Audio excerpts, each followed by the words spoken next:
Well, I think there is definitely a global race in AI ongoing, and people have the impression that soon robots will take over. I think there is also quite a hype around the topic these days, yeah. So does that mean we've still got a long, long way to go? I think so, because we can build faster computers, but qualitatively we don't really understand how the human brain works. So there's not so much progress in artificial intelligence as we might think. And that's very much where your work comes in, that you're really trying to first understand the human brain before taking it to the next step and building a human brain. I think there are two groups in artificial intelligence. One group is saying we basically understand the human brain, we just have to build now faster computers. And there's another group that says qualitatively we don't understand yet the principle of intelligence. I belong to the second group. You're in the second camp, OK, good. Now, a lot of people out there say that there's going to be a tipping point, where actually machines are smarter than us humans. Do you believe in that concept? Well, I think it's called a singularity, and I think it's also a misconception to talk about a singularity. Just because we have fast computers doesn't mean that they're also becoming intelligent. It's like saying if you have faster watches, they are all of a sudden intelligent. I don't believe in that. But I think at some point in time, robots might really outsmart human beings, yes. In what way, though? Because I can't imagine a robot doing just the simple things that humans do, tie shoelaces or eat dinners or whatever. Yeah, robotics is very hard. Actually, we are really far away from that. But ultimately, I don't see any reason why there should not be an artificial Pascal Kaufmann, for example, sitting here, and you will not be able to tell the difference between the biological version of me and the artificial version of me. So you really think we're going to have a robo-twin? I think ultimately we can build almost everything artificially, yes.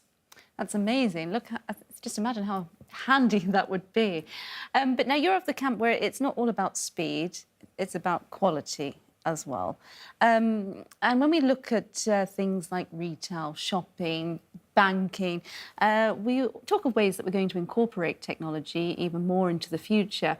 But there's always talk that it's never going to be better than that human one-to-one, face-to-face relationship, interaction.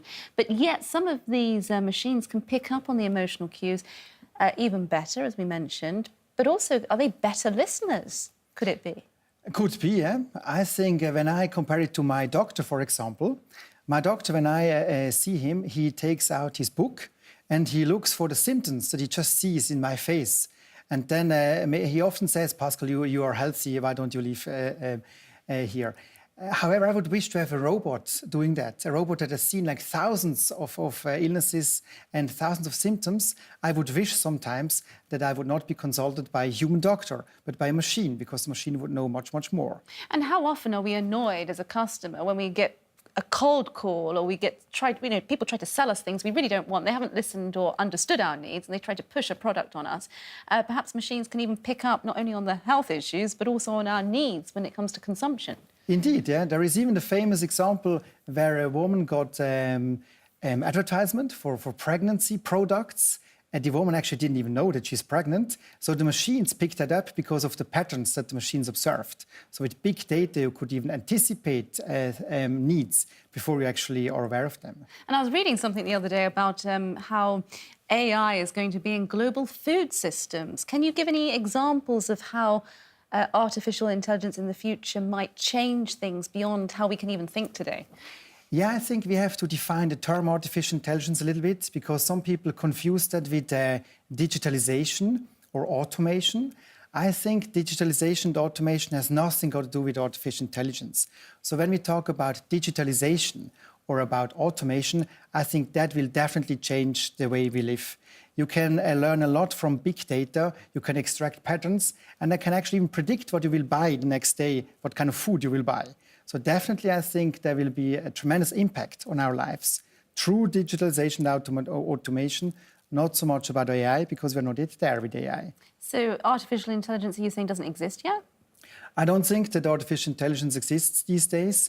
Everything that we label AI or AI inside is actually nothing else than the human intelligence of a programmer put into source code. So a real smart programmer has given a lot of thought, what could happen if this and this and that, and then pressed that into source code, and then we call it AI.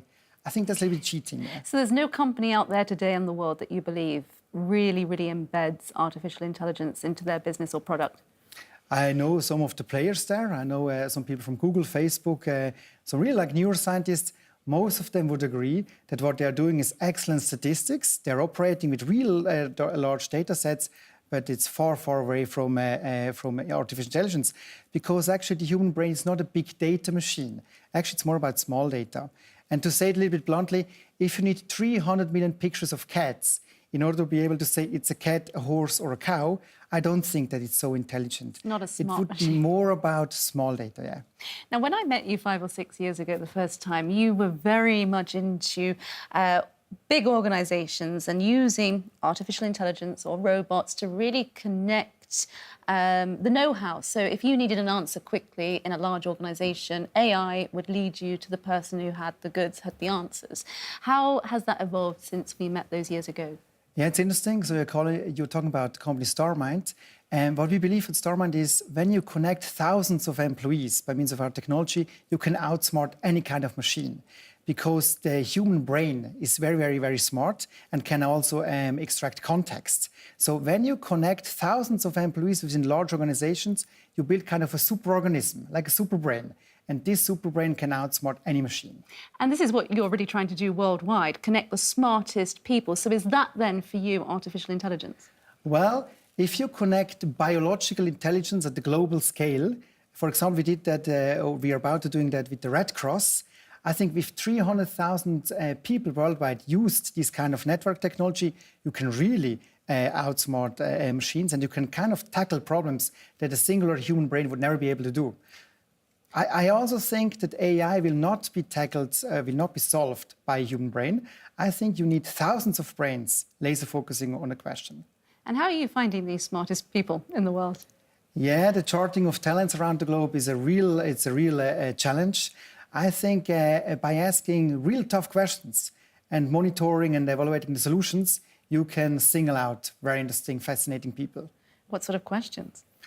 Well, for example, how do you crack the brain code? Or, for example, how does one-shot learning work? So like a little child looking at one cat and knows once and for all what a cat is, a child doesn't need thousands of pictures of cats.